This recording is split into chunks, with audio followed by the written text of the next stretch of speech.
Muito bonita. Boa noite, Nécia, bem-vinda. E ela já vem com uma cor bem serena para falar de um tema que apoquenta muitos homens e deixa quase que uma nuvem negra quando se fala em ejaculação precoce. Boa noite, bem-vinda. Muito obrigada pelo convite, é sempre um prazer estar nesta casa. E bem, vamos falar de um tema que em média 20 a 30% dos homens sofrem mesmo da ejaculação precoce. Esta que podemos defini-la, né, como a incapacidade de alguém controlar a ereção. Ela pode acontecer antes ou mesmo depois da penetração. Isso deve ser de forma involuntária e indesejada, isto é, o homem não tem controle. Porém, para considerarmos ejaculação precoce, é necessário que essas ereções sejam de curta duração, não é? Também é necessário que o homem comece a ter insônias, mau humor. Alguns, por exemplo, têm perda de peso, estresse, não é? Outros acabam até perdendo a vontade de manter a relação sexual. Porém, estes sinais e sintomas devem ocorrer com frequência. No manual de diagnóstico dos transtornos mentais, que é o DSM, ali vem escrito no mínimo 6 meses. A pessoa deve ter estas ereções. Porém, também não deve conseguir satisfazer a sua parceira em 50% das relações sexuais que vão manter. Bem, há aqueles que acabam chegando por vezes e não sabem. Quando você pergunta quanto tempo leva, né, para ejacular, muitos não sabem dizer. Mas um homem é considerado sem problema se em média levar de 2 a 4 minutos para ejacular. Por isso que tem uma classificação para podermos, né, dizer a gravidade. A ejaculação precoce ela pode ser leve se o homem ejacular ou esta ejaculação ocorrer de 30 segundos a 1 minuto. É moderada se é de 15 a 30 segundos. E é a grave se mesmo antes de penetrar já está ali a ejacular. Então, sim, é um grande problema que o principal causador, são várias as causas que iremos aqui arolar, mas a principal causa é a ansiedade. A ansiedade porque quanto mais falhas a pessoa tem, então isto vai condicionar com que comece a surgir ali o medo das falhas, comece a desencadear a ansiedade do desempenho. Antes mesmo de penetrar, virá aquele bichinho. Da última vez eu não consegui. Como vai ser desta vez? Sim, então, já existe uma comunicação, um bloqueio na mente. Exato, Helena. Vai ocorrer ali um bloqueio na mente, porque estará ali focado somente em dizer tenho que manter a ereção. E não vai querer olhar para aquelas outras partes, das preliminares, não sei o que é tudo mais, para até chegarmos à relação sexual. Bem, ela, em termos de prevalência, ocorre mais nos jovens. Nos jovens, por quê? Porque nos jovens? Sim. Já chega a ser preocupante, não é? Exatamente. Se nós estamos a falar da ejaculação precoce, nós entendemos, ou deveria ser, não sei, a doutora aqui vai esclarecer-nos, em idades já mais avançadas, porque disse que existem várias causas. Exato. Falou aqui da ansiedade. Talvez se pudéssemos entrar e falar, já que toca na parte dos jovens, um pouco sobre o estilo de vida, talvez o consumo excessivo de bebidas alcoólicas, as noites perdidas. Poderia então trazer para nós uma relação do porquê estar então estes dados apontarem para a juventude? Ok. No caso dos adultos, eles é mais por conta da causa orgânica. Certo. Vejamos, os adultos têm mais obesidade, têm a diabetes, não é? Têm a tensão alta. Então, estes fatores condicionam a ter ejaculação precoce. Por isso, quando chega um paciente, a primeira coisa a fazer-se é mandar fazer exames orgânicos para descartarmos a existência de algum problema orgânico ou percebermos a necessidade de ter as duas terapias, né? Ter acompanhamento com o médico e conosco. Também nos idosos pode-se perceber porque eles às vezes têm inflamação da próstata, não é? e por vezes a depressão. Então isso também pode condicionar a ter ejaculação precoce. Mas é mais prevalente nos adolescentes e os jovens, por conta de quê?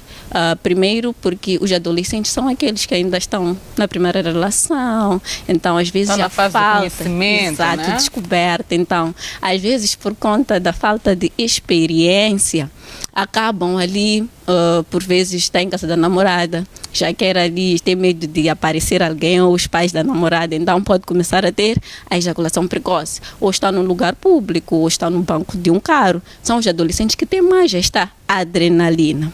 Também podemos perceber naqueles que são religiosos, não é? Os religiosos, eles têm aquela crença de casamento, sexo antes do casamento é pecaminoso e é errado. Então, se já tem essa crença, quando estiver para manter a relação sexual, virá sempre aquilo. É algo errado, então vou ser punido e não posso. Isso sim vai condicionar a ter a ejaculação precoce. Vejamos também os adolescentes e os jovens, por conta do trabalho, a carga horária excessiva leva ao cansaço. Uma pessoa, quando está cansada, não tem a plena concentração e a energia para tal. Então também vai condicionar. A parceira, quando tem críticas excessivas, né? Exatamente. Estamos aqui a falar um pouco do bloqueio na mente, Exato. né? Então a mente é um mundo onde tudo acontece, tudo parte dali. Então existe também este bloqueio. Exato. Dizia que a parceira com críticas duras e excessivas, até mesmo sobre o assunto, não é? Fazendo uma comparação, passado e presente, algo parecido, isto acaba ferindo. Exatamente. Então, se começa a ouvir da parceira, atualmente, o que é que se passa contigo? Não sei. Isso vai começar a agir. E quando mostra mesmo este descontentamento, né? A tua cara já mostra não gostou, a inércia aqui não gostou. Então, lógico, vai condicionar. As críticas é necessário, sim, que tanto o tratamento esteja também a sua parceira, para o caso de existir esta falta de empatia, trabalharmos com esta pessoa no sentido de ter empatia e perceber que é um problema, mas que resolve-se. Acho que mesmo, desculpa cortar, mas já o fazendo, mesmo que não tenha empatia, é importante estarem os dois. Que é para perceber se, por vezes aqui falou muito bem da ansiedade. Esta ansiedade pode ter uma outra natureza, pode ser uma ansiedade que vem desde a criança, uma ansiedade já clinicamente detetável. Existem várias situações, então se faz uma terapia do casal ou da família, dependendo da situação, é importante para que os dois possam saber de que forma é que vão resolver. Mas falando mesmo nesta questão da terapia, eu gostava também que falasse já dos tratamentos, essencialmente. Como é que são feitos? Porque aqui já teria dito durante a conversa que pode-se fazer o tratamento clínico, isto é, o tratamento com psicólogo e também com médico que lida com doenças orgânicas, como bem explicou. Mas como é que é este processo? Que tipo de tratamento? São apenas terapias com certos exercícios invasivos ou não?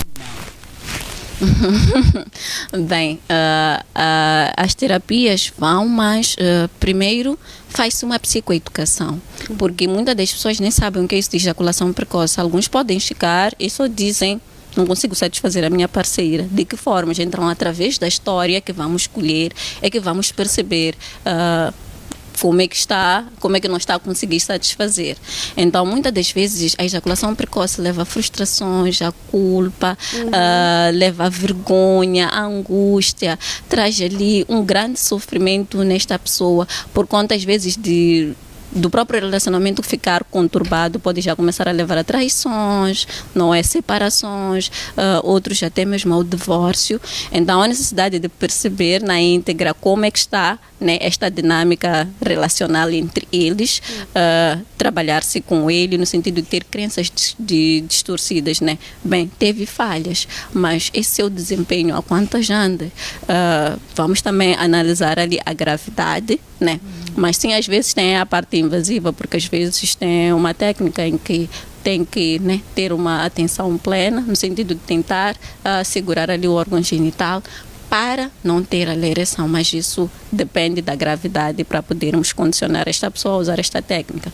Mas também tem as outras mesmo para tentar usar quando estiver ali com crises de ansiedade, mas tudo isso é mais no consultório, mesmo que eu diga que outra pessoa não vai perceber melhor, porque não vou ter que entrar a fundo, né? Exato. Mas, contudo, é trabalhar-se mais a ansiedade, principalmente nos jovens. Descarta-se logo a existência de problemas orgânicos.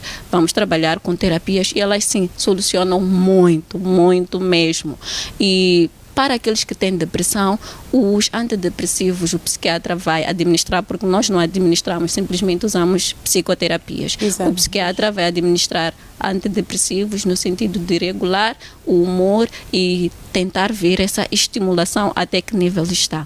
Então, isto também vamos trabalhando, e a parceira é muito, muito fundamental, porque pode fazer com que o problema agrave-se e leve-se e chegue-se à disfunção erétil, ou tem ali a inflamação pélvica, né, e outros fatores orgânicos. Então, é muito crucial a participação da parceira neste processo todo, a maneira como vai dizer, a maneira como vai responder quando tiver ali esta falha é muito crucial, porque desde o momento que eu digo, de novo, eles já começam a ver aquelas falhas, não vou conseguir. Os gaps, então, né? vai começando ali a não conseguir já nem manter uma ereção. Exato. Quer dizer, isto passa de um ponto para o outro, compreende uma evolução ainda mais problemática, trazendo ainda mais desafios. Exato. Mas dentro deste ponto, eu percebi que a doutora aqui arrolou várias questões que podem advir deste procedimento de ejaculação precoce, como consequência e muito mais. E eu consegui perceber que dentro disto existe algo que é ainda mais gravoso, que pode até chegar ao suicídio, porque esta pessoa sente-se num estágio de invalidez. Exato, não é? Um fracassado. Exatamente, principalmente quando não tem este apoio da parceira, quando é um assunto que não é resolvido a dois, porque é, na verdade, um apoio que esta pessoa precisa neste momento de tensão desafiante. Então, isto acaba desencadeando estes pensamentos que, para nós, depois do que a doutora arrolou, levam-me aqui a esta conclusão, que isto pode chegar ao suicídio. Sim, mas pode. estes tratamentos, vá lá, eu sei que é difícil estabelecer uma periodicidade assim exata, mas para observar-se um procedimento de melhoria, qual é o período que pode se levar com o processo de tratamento psíquico? Primeiro dizer que para o sucesso da terapia depende muito do próprio paciente ou do casal, né? Da entrega e de seguirem devidamente com as recomendações. Mas, vejamos, vamos ali tentar perceber quanto tempo por semana este casal, né, mantém relações sexuais. De acordo com este período, podemos fazer um calendário, né, onde nos dias em que manteram as relações sexuais e foi um sucesso, eles vão ali apontando ou dizendo que tiveram alguma dificuldade, mas depois da segunda conseguiram. Com base nisto, estabelecendo ali um tempo, pode ser se calhar de um mês a tentar ou 2 semanas. Quando voltarem, vamos ali, né, olhar e perceber quantos sucessos para ver se há progresso ou não, para ver se vamos ter que mudar da terapia, da técnica e usar uma outra, se esta aqui não está a ser eficaz. Exato. Não sei se consegui satisfazer. Muito bem. Obviamente, foi perceptível. Sim. Obrigada, doutora, naquilo que é a vossa experiência, né? Trabalho que já deixou ficar que trabalham em equipe, quais foram os casos ou quais são os casos que são mais difíceis de trabalhar, né? Principalmente porque aqui estamos a falar de emoções. Exato. Sim, ansiedade, mas estamos a mexer com emoções de famílias, de casais, tanto que acredito como experiência e bom, bem pode perceber, dificilmente os homens falam ou publicam esta deficiência ou esta problemática que possa estar aqui a reduzir aquilo que é a sua masculinidade. Exato. Na sua experiência, na vossa experiência, quais são os casos mais críticos que mesmo após terapia tiveram dificuldades em resolver e se calhar nem conseguiram resolver? Teria alguma experiência para dividir connosco? Bem, diria que um homem, ele sente-se homem quando consegue satisfazer a sua parceira, por conta disso, né? Quando um homem é traído, para ele vem tudo aquilo. Eu fui traído porque não consegui satisfazer a minha parceira, então eu já sou um fracasso, não é? né? Então, Quando os casos mais críticos são de, primeiro, ter a ejaculação precoce, tentar, e a parceira, por um lapso, começa a ter traições, a ter as traições, ou leva a separações, ou mesmo a depressão. Quando já se está nesse extremo, porque por vezes era a moça que ele mais amava, outros somente os jovens, porque é a moça que sofreu muito para lhe dizer um sim, Isto tudo vai condicionar com que ele fique mesmo, tenha uma depressão grave. E esses casos, sim, são os que são mais difíceis, porque mesmo a pessoa que eu mais amei, teve a coragem de me trair, esta pessoa também. Então vai começar a evitar manter ou ter outras relações, ficando somente em dizer, não, eu nunca mesmo vou conseguir. Esta também é só para me fazer sofrer, Sempre vai ver o negativismo em tudo. Sempre vai olhar aquele problema como isto é um problema, não tem solução, não vale a pena, deixa-me ficar sozinho. Exato. Então ele pode mesmo querer se isolar, evitar mesmo sair, ou outros até mesmo querer mudar, ou se é uma moça que está na mesma rua, pode até querer mudar da rua só para não ver aquela moça.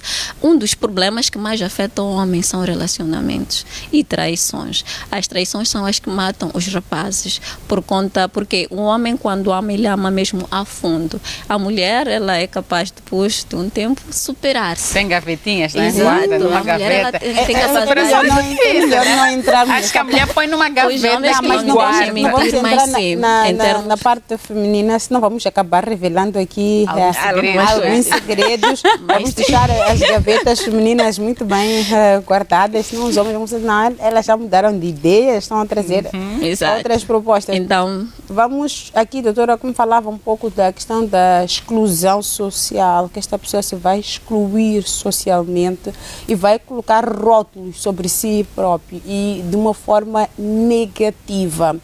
E agora, dentro de tudo isto, qual é o papel da família, dos amigos? Porque, tal como dissemos, os homens não conseguem ser muito abertos para falar. Ele imagina, por exemplo, partilhar isto com um não profissional é algo desafiante, mas no último recurso, numa situação em que ele já se vê sem saída, ele acaba chegando ao profissional para buscar ajuda. Mas, antes disso, ele não consegue partilhar isto com um amigo, porque sente que vai virar piada no grupo. Exato. Se vai falar daquele assunto, mesmo que ele venha a superar e volte na normalidade, ou melhor ainda, ele sente que ainda vai ser algo de piada. E como é que a família, no seu ponto de vista, pode apoiar nestes casos? Os pais, progenitores, enfim, podem apoiar, porque existem culturas e culturas. Existem certas culturas que conseguem falar com os adolescentes, com os jovens, sobre a questão da sexualidade, sobre várias práticas sobre o conhecimento do corpo e muito mais. Até porque na escola também isto é abordado. Mas existe aquele segmento que é fundamental. A família é o núcleo da sociedade. Então, se esta pessoa ouve em casa, vai ouvir de um jeito diferente. E como é que isto pode ser? Como é que isto pode ser possível? Eu já disse uma vez que não, porque a nossa associação, nós realizamos palestras nas escolas públicas, né? Certo. Exato. Amanhã estaremos, esqueci-me da agenda, mas é escola, acho que Josina Machel, são muitas escolas, mas costumamos nos dividir em grupos. Bem, eu digo que os pais, eles acreditam que estão, é para a criança não crescer, mas se nós olharmos para a globalização, certo. As crianças já aprendem tudo agora. Um pai compra a tablet, dá uma criança, dá internet, aquela criança não vai saber acerca da sexualidade? Vai. Há uma questão de nós refletirmos. 1000 vezes nós começarmos a falar com eles para eles começarem a saber o que é certo, o que é errado. Porque é aqui onde depois começam a aprender coisas geradas com um grupo, porque quer ser aceito naquele grupo. Meu pai nunca vai falar comigo isto, então meu amigo fala comigo isso, então já está. A primeira relação sexual, a pessoa assim pode engravidar. Mas se os pais não falarem isso para as crianças, eles vão ali mandar relação sexual sem nenhum método. e começarmos a ter ali gravidezes precoces. Exatamente. Então, há necessidade dos pais começarem a perceber que estão a prevenir, estão a ajudar essas crianças. A menina, por exemplo, a saber que o menino, quando vier fazer isto, eu vou ficar grávida. Exatamente. E a escola vai ter que parar. Meus sonhos vão ter que parar. Pais, deixemos porque é cultura, assim, mas agora temos que olhar que a globalização chegou e nós sim estamos a matar as nossas crianças aos poucos. Se não consegue falar com a criança, encaminha ela para um tio, um primo. Mesmo os pastores conversam, aquelas mais velhas conversam, dão educações nas igrejas acerca da sexualidade. E é bom para a criança. Quanto mais a criança aprende, mais ela terá a consciência, a capacidade de dizer: foi meu pai que me ensinou isso, eu não posso. Foi minha mãe que me ensinou isso, eu não posso. Ou não, centros de saúde, existem psicólogos para isso. É nosso trabalho. Nós estamos aqui a dispor de trabalhar, servir para essas coisas. Nas escolas, uma das mais queixas das crianças é acerca mesmo da sexualidade, né? Elas não sabem, né, às vezes, quando é que um adolescente já tem maturidade para começar a iniciar a vida de namoro. Então, se nós não ensinarmos isso para os nossos meninos, eles vão começar a namorar cedo. É por isso que já temos crianças de seus 14, 15 já estão aí a namorar. Porque a amiga disse: se você não namora, é matreca. Nós não estamos a ensinar que o ser matreca tem consequências. E ficam a comparar-se com as ideologias de outros pontos do país. Por exemplo, nós temos fora do país, em alguns cantos, em que crianças de 16 anos, eles já estão a viver sozinhos, já estão a fazer a sua vida, mas a nossa cultura não é. É totalmente diferente. Então é importante, sim, tens acesso a essa informação, mas nós cá fazemos assim. E quando falava aqui, por exemplo, da questão das crianças, fez-me recordar um caso mediático há alguns meses nas redes sociais de uma criança que os seus pais não haviam dito que ela havia contraído o HIV quando nasceu, e ela foi manter uma relação sexual, ela engravidou. E aí está, primeiro foi o HIV que não sabia se passava para o menino, já havia passado, depois tem esta gravidez precoce. É muita situação para uma criança e que provavelmente com mais interação, dá medo, sim, mas é importante que os pais realmente se abram. E muito obrigada pela sua chamada de atenção. Nós pais acho que levamos, da forma que ela mostrou aqui, mesmo o pai que não quer falar, levou, porque é importante mesmo deixar bem claro que nós pais temos que falar com as crianças. O psicólogo ajuda na revelação do diagnóstico, através de alguns testes que fazemos naquela criança. Vamos percebendo o seu cognitivo, até que ponto está, já está preparada ou não. Nós começamos com a criança desde cedo a trabalhar com ela até revelar o diagnóstico. E ela até de forma, mas sim, tem terapias em grupo onde ela há de ver as outras crianças que também contraíram, né, por não querer por causa da gravidez, né, o HIV. E ali vão começando eles ali a se conhecer e vão se tornando cada vez mais fortes, percebendo que não está sozinha neste barco, que muitos até podem formar-se doutores. Posso aqui estar eu bonita, mas ninguém saber. Exato, sim. Falta algo nos pais, coragem, não é?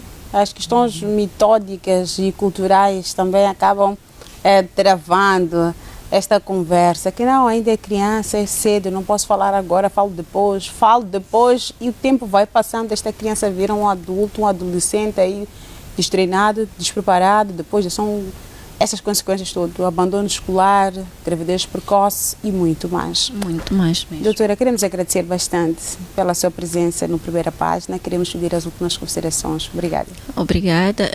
Meu nome é Inércia Notiço. Convido a todos para que subscrevam-se ao meu canal do YouTube, Inércia Notiço. Tem lá vários temas que vão poder acompanhar. Também convido a todos que sigam a página da minha associação, a Associação Moçambicana do Futuro de Jovem e Família. Estaremos amanhã em algumas escolas a fazer lá palestras e dar seguimento de alguns casos que as escolas vê-las como casos mais prioritários para nós, porque não vamos conseguir todos. No número 8477 91 523. Obrigada. Nosso muito obrigado, continuação de um bom trabalho e até uma próxima oportunidade. Ótimo. E agora, depois desta interessante conversa, saímos para um brevíssimo intervalo, não troque de canal.